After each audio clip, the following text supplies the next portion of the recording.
Hi, how you doing today? Welcome back to the channel.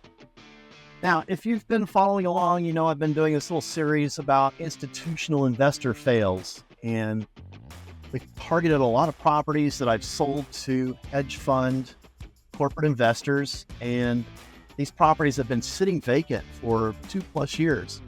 I've got another one for you today. This one is a little bit different though. When I started doing some research, I found something different about this house than all the other ones that we've seen before. So let's go check it out. I'm Tony. This is Run the Cobbs. Here we go.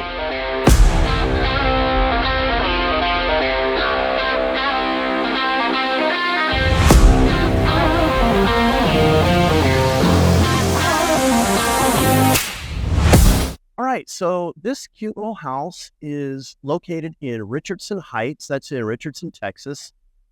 It's late 1950s, early 1960s build. The cute little house. We've got this, sourced it from a wholesaler and then sold it off to the institutional investor for $365,000, I think was the price that the investor paid for this property.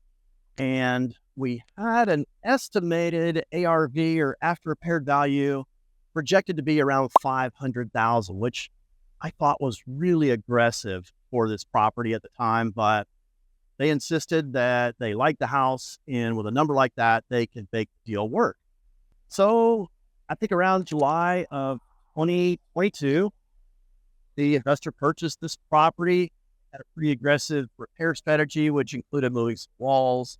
I know the kitchen had a soft floor. I think the floor was kind of rotted out because there was a leak there for quite some time. And there's also a swimming pool in the backyard of this one. So that presented another challenge for the investor in the rehab of this property, because they had to decide whether or not they want to get this pool back up and running, or if they just want to decommission it altogether. And what I mean by that is bury it. So I think they ended up keeping the swimming pool here, which was probably a good idea. But when we started, I told you I did a little bit of research on this property, and there's something different about this house than all the other ones that we've seen so far. While it does still sit here vacant, just noticed that it was listed for lease. So this house is currently available for rent at $29.95 per month.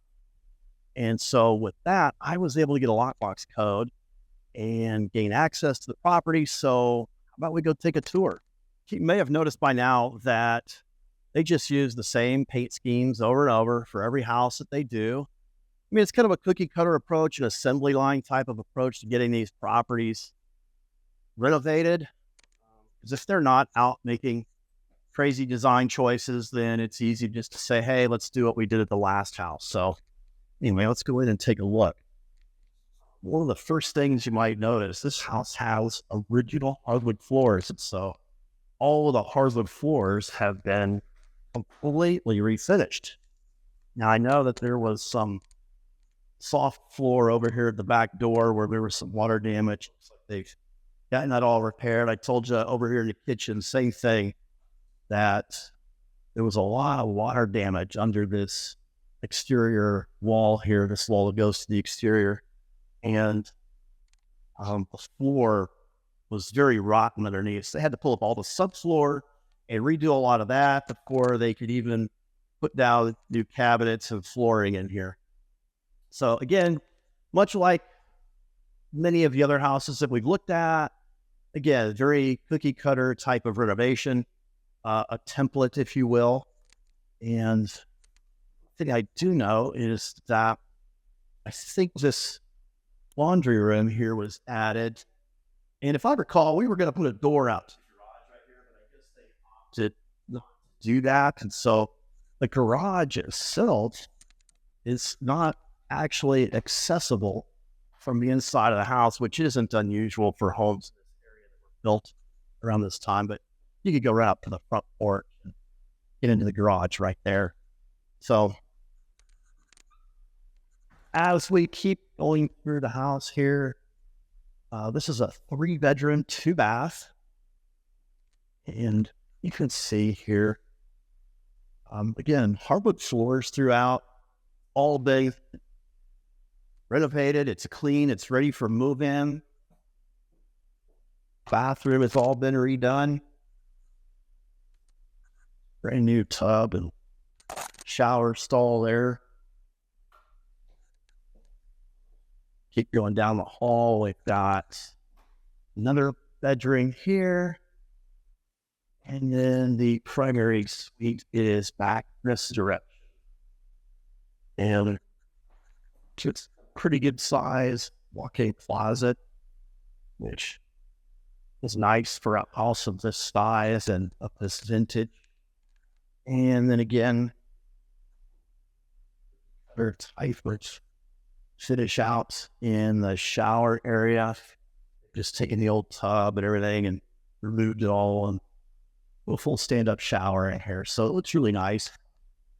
Let's go check the backyard. So I'm really just surprised to see that this one, literally just yesterday, it was listed for lease. And so yeah, they got the swimming pool back here. Well, I guess got a whole bunch of new equipment. I know that equipment was really in bad condition when we bought this house. They put up a new fence, which is really nice to keep your privacy. I mean, this is a great backyard. And then, oh, look here. They could have cut these a little lower to the ground, but this is a good sign that perhaps they've done some work on the sewer line, which is a good thing. So, yeah, this is a great little house. I'm kind of curious why they didn't put it up for sale. Perhaps when we get back to the office and we run the comps on this one, we might find out why they haven't put it up for sale. Maybe they just thought it was just going to be a better rental than it would be for sale. But I think in this neighborhood, you could probably do either one.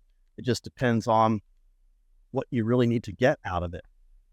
So it's a pretty basic little house. I think it's only about 14 or 1,500 square feet overall. The hardwood floors, obviously, very charming. It's a great little house, super clean, ready to move into.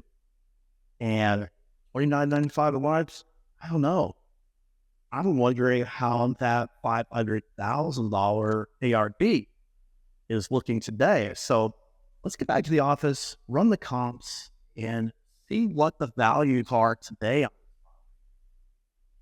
So after sitting vacant for more than 2 years, this institutional investor has finally done the sensible thing with this property and listed it for lease. Listed at $29.95 a month. Seems kind of high to me, but it is a charming little house in a great neighborhood with a swimming pool, and it's completely renovated. So we'll see if they get that price. I mean, people are paying high prices for rent these days. But now, let's go run the comps and see if that $500,000 ARV that was projected 2 years ago still holds up today. All right, I have established the boundaries of our submarket territory and filtered all the listings by square foot so that we have homes that are within close proximity and similar size to our subject. And the first thing I noticed is that this is still very much a low inventory market. There are only 2 active listings available right now in this area, which sort of continues the narrative of what we've been hearing so much about over the last couple of years of low inventory. Now, with so many sold properties here to go through, and there's a really big price bracket for this neighborhood too, which is generally tied to property condition, because these homes are generally older homes. Some of them have been completely renovated. Some of them have been, updated a little bit here and there. Some of them not updated at all. So I've run a report, a CMA, and I'd like for us to take a look at that so that we could get a better idea of what the price bracket is in this neighborhood. So here's our quick CMA report that's based off of all the properties that were shown on the map. And you could see we had 2 active listings, 410 and 349.9. They've been out there for 16 and 56 days respectively. But let's take a look at what has sold over there and look at the price bracket. And when I talk about the price bracket, I mean the low to the high. So what are properties selling at the bottom part of the price bracket? What are properties selling at the top part of the price bracket?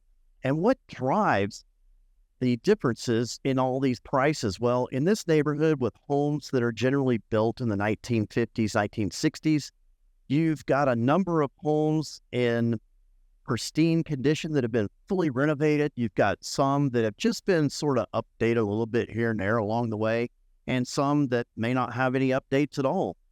And so what we've got down at the low end of the price bracket, $329,000 is where this one comp sold.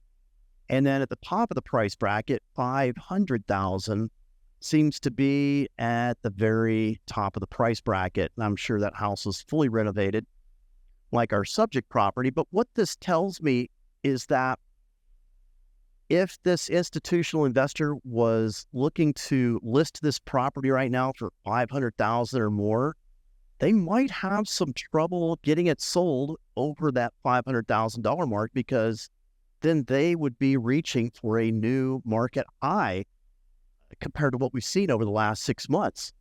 So you can see that days on the market are still relatively low, many in the single digits here.